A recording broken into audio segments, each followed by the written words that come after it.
Hi, and welcome to Conversations on Natural Birth.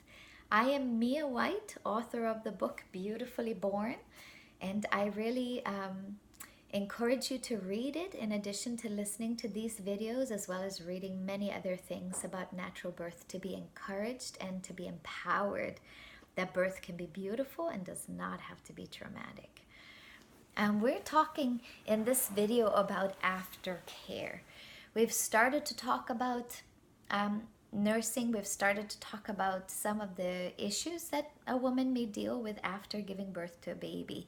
So I want to jump right back in and talk about how we can help our private area, our vaginal area, to heal after giving birth, after the stretching and whatever. Some of us may have a few stitches, from tearing, which is, it's just what it is and it's going to heal well. We can use, we can prepare sanitary pads. We can prepare pads for ourselves with witch hazel, and we can put them in the freezer. It's a great way to prepare for the aftercare. We do that before we go into labor. We have them in the freezer to put these pads on ourselves while we are, recovering, to help the healing process. We can also use arnica, and we just have to make sure that we don't use arnica cream on like open wounds. But even if we have had stitches, we can use arnica as homeopathy inside of a peri bottle. And a peri bottle is really important to have afterwards, because that is what we can use when we go to the restroom. We use our peri bottle with lukewarm water, maybe some homeopathic arnica in there, and we wash ourselves continuously, because we will be bleeding. We will be bleeding a while after birth, and we need to know that that's normal. It's not going to be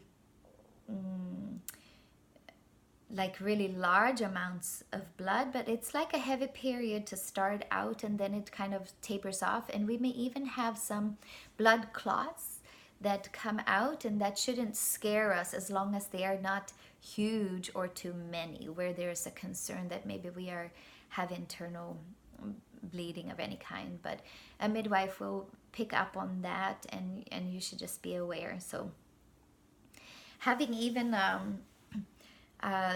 adult diapers on that help us not to be concerned about bleeding in our bed or whatever, that can be helpful at this time. And inside of that, we can put this cold pad with witch hazel to help healing.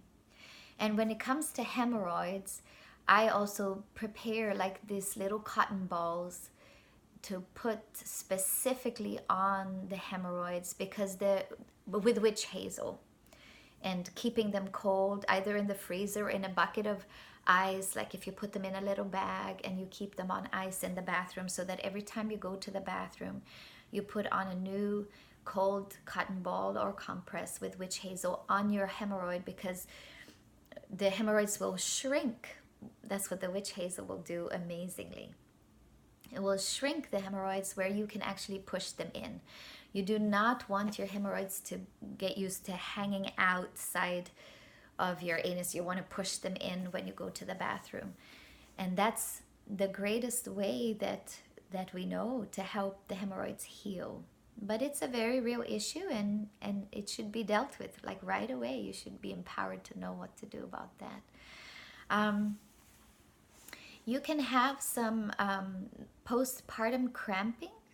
It's actually not abnormal that after the baby is born, you will still have some contractions happening. And because I feel so strongly that nothing is supposed to distract or take away from your rest and your enjoyment of your baby, like you don't need any additional pain.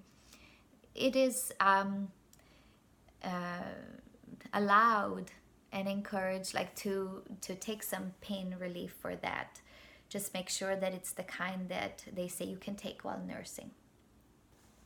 Now, the nursing is interesting, and it's good to understand the process. You know that when the baby is born, you don't have breasts that are filled with milk at that point in time, but there is something that is that creation provides, and it's called I have to even look so I don't say the wrong word. It's called colostrum. So the baby does get something from your breast from the very beginning. But the more the baby is allowed to be on the breast and nurse, that's how your milk production gets started.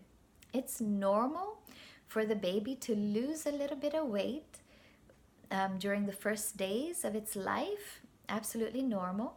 And as milk production gets going, that's when the baby starts to gain. And you will know that you are producing milk when you hear your little one swallowing, for example. That's so encouraging. And for many women, we will even feel like in the beginning our milk production increases to where we have too much milk and we don't have to pump. Many women choose to pump if they're going to store milk as a reserve. And then you need to learn how to do that, how to keep your milk safe and, for the baby at a later point or whatever. I haven't done much of milk storing or pumping. I prefer, for me, because I haven't needed to have additional milk, like just to allow my milk production to adjust to the baby's demand. And for mothers who find that they have a hard time producing enough milk, which happens, but it's not normal and it's not something we should expect. I mean, it's not abnormal, but it's not something we should expect.